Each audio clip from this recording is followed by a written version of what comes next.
12,500 youths skived off school and marched for climate change. For the past couple of weeks on Thursdays in Belgium, we can see students gathering and marching for their future in the streets of Brussels. The March for Our Climate has begun by the people who give us the most hope for the future of our planet. In Belgium, the teenagers have decided to take a stand and march for the future of our planet. Every Thursday, students refuse to go to school in order to march for our climate. On Thursday, the 17th, January 2019, 12,500 students skived off school at around 12:30 to gather in front of Brussels Central Station. The number of participants was noticeably higher than last Thursday's march, which only gathered a couple of thousand. The procession, supported by the initiative Youth for Climate, marched through the streets with great enthusiasm. They were also received well and cheered on multiple times during the route. At one point during the march, a member of the European Parliament, Mr. Arne Lietz, stated, "I'm proud of you. We need more of you around Europe in every city because the elders don't understand." Hello everyone! I'm proud of you! My name is Arne Lietz, L-I-E-T-Z. I'm working in the European Parliament. I'm a member of the European Parliament. And we need more of you around Europe. We need in every European city students who stand up for climate because the adults don't understand. This was a very promising statement and gives us hope that inside the big establishment there's a little flame that can be ignited. The whole movement was actually started by a 15-year-old Swede called Greta Thunberg, who became extremely ill and depressed when all the injustices happening around the world couldn't be explained to her. She couldn't quite grasp why we were actively working towards the destruction of our environment when year after year we keep stating how bad things are and that change is necessary. Our civilization is being sacrificed for the opportunity of a very small amount of people to continue making enormous amounts of money. Our biased fear is being sacrificed so that rich people can live in luxury. It is the sufferings of the many which pay the luxuries of the few, Greta stated. She continued, "You say you love your children above all else, and yet you are stealing their future right in front of their eyes." The first steps towards change and a better future was when Greta decided to sit in front of Swedish Parliament in protest for climate. She was alone in her efforts, but after 2 weeks she was deemed to be causing a scene and was asked to move due to health and safety risks. The news soon caught on around Europe, and others hearing about the protest decided to show their support by skiving off school on Thursdays to march for climate.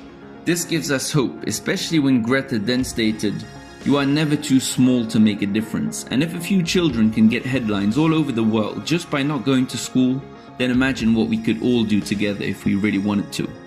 Finally, we're witnessing the beginning of something that could be game-changing for the future of our planet.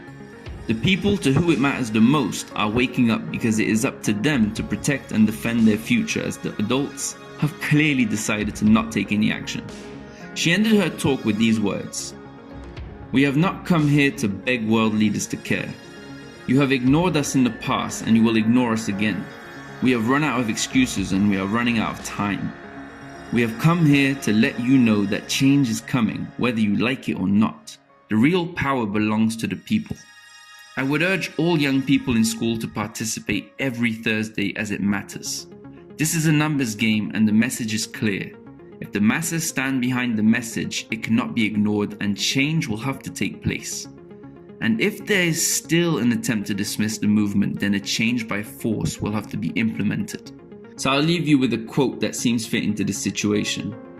"The thing worse than rebellion is the thing that causes rebellion." Frederick Douglass. My name is Greta Thunberg. I am 15 years old and I'm from Sweden. I speak on behalf of climate justice now.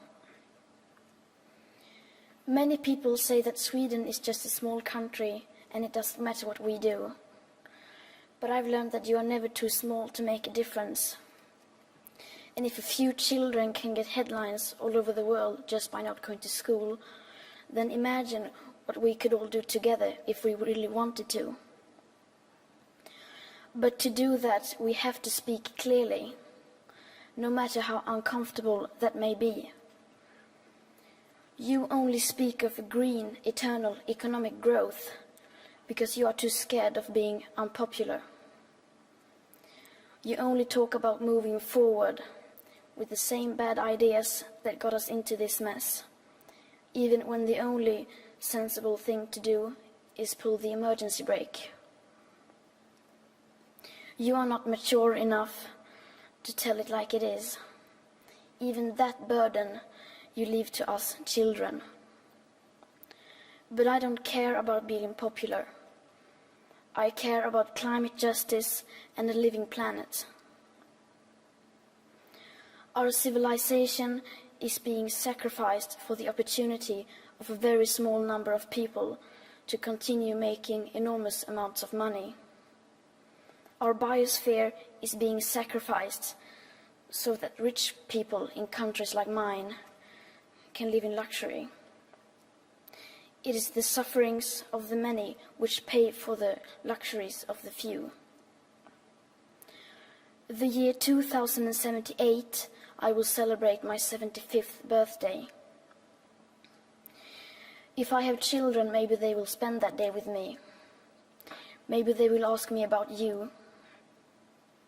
Maybe they will ask why you didn't do anything while there still was time to act. You say you love your children above all else, and yet you are stealing their future in front of their very eyes. Until you start focusing on what needs to be done, rather than what is politically possible, there is no hope. We cannot solve a crisis without treating it as a crisis.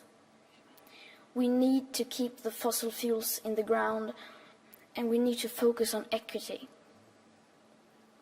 And if solutions within this system are so impossible to find, then maybe we should change the system itself. We have not come here to beg world leaders to care.